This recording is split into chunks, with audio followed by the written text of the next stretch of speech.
观众朋友们，大家好，欢迎你来到我们的频道武术新传遇见长毛老师。今天非常开心，我们又再一次遇见长毛老师了，赶快跟老师打招呼。老师好，大家好，观众朋友，大家好，我是陈阿茂。好的，老师，你的影片已经越来越多朋友关注了那很多观众也在开始底下留言询问大师了。那在非常多题目当中，主持人跟您借个20秒钟，跟观众朋友呼吁一下。您的每一个提问，我们的团队都有一一的看过。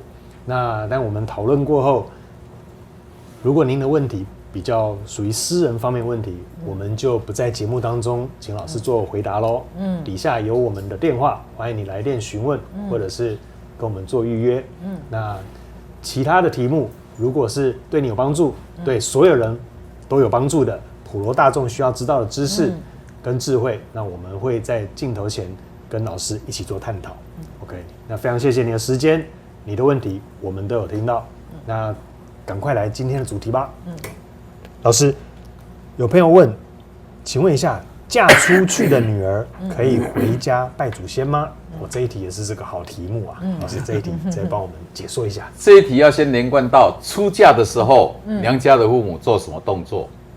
第一个，为什么在轿车启动没多久，父母会拿一个脸盆水把它泼出去，告诉女儿你已经嫁出去了，祝你一生幸福美满，不要有回头的机会，因为覆水难收。父母祝福你不要有回头的机会。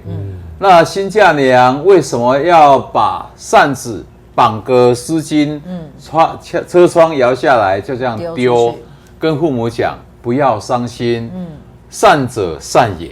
所以女儿不孝离开了，所以这个角度就知道你离开了这一个家，已经为人媳为人妻了。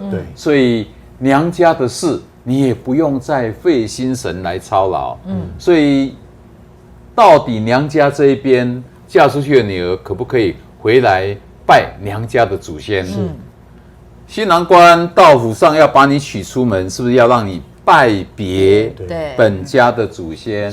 拜别了就跟你没关系了。那有些客人就很执着说，他也是我的父母啊，难道我不能拜我的父母吗？我说可以，可是你知不知道，嫁出去的女儿当我们的良老，100岁年老，守孝。嫁出去的女儿为什么第3旬叫女儿旬？嫁出去的女儿为生父或母，守孝只有3七21天，所以第3旬为什么叫做女儿旬？21天，如果良老的大体还没有出去，女儿她本身的孝就已经脱下来了。所以有没有看过人家灵堂里面有一个盘子？上面有把带孝的东西摆在盘子上面，问他为什么？我要先出来看人讲行李一下，我若挂那人头惊到，不要我讲行李，所以就跟父母先拜托拜别一下，对不起，不是儿子不孝，我先要去谈事，所以养家活口，光宗耀祖，父母不会怪，所以才有所谓的先放着，等到回来再带上去。所以你就知道说，连女儿嫁出去守父母的孝，也只有3旬21天而已。所以当我们的父母要出殡那天，你回娘家才又重孝在身。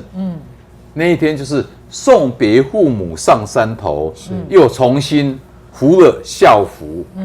所以那天的孝服一带上去，送到父母上了山头，上了焚化炉，就脱下来了。所以一脱下来就已经脱孝了，所以就不守孝。所以回到娘家要拿香拜父母。我们本家的祖先你不用拜。如果父母出去了，你有回来，他还在还没有合炉之前，你可以点香拜我们的父母。因为生父母虽然我们已经嫁出去了，我只是没有资格拿香拜我本家的祖先，但是我的父跟母，都一样可以拜，只是不拜我们的本家祖先，但拜我的父，拜我的母，这不违和，这还是一个孝思。以前的人守孝都要3年的，虽然我们是嫁出去了，回娘家难道不能跟父母请个安吗？所以这反而不是在这个禁忌里面。但是如果抢着要回来父母的忌日，我就要回来拜。如果我是你的兄弟，我说多多益善。你要准备多少贡品，多少纸钱来，我都说好。你要拜，我也不会排斥。是。问题是，你的夫家那边的祖先同不同意啊？所以好多人回到娘家，包括父母扫墓的时候，他们也要跟去。然后为什么扫墓的时候要准备那个昂姑跟昂姨？对，红的昂姑就代表寿，红的昂姨就是类似仙桃，就代表禄。所以嫁出去的女儿，如果父母的坟墓那边扫墓，她要回来有准备贡品的话，我们当兄弟的要给得，就是要让你长寿，祝你健康，要让你得就是昂姨，让你先生官场发达。所以这个为什么嫁出去的女儿去扫父母的坟墓？要跟兄弟要昂姑，或者要昂姨，或是要发贵，这3样做娘家这边的兄弟，不要忽略这个礼数，要不然我们的姐妹回去以后，她们最起码会有一段时间不顺真的，那就是被自己夫家这边的祖先怪你已经嫁回我们家的媳妇了，你还到娘家去，你藏多少好东西回去啊？我常常跟客人比喻说。儿子准备的东西回去给老丈人、丈母娘，妈妈、爸爸不讲话。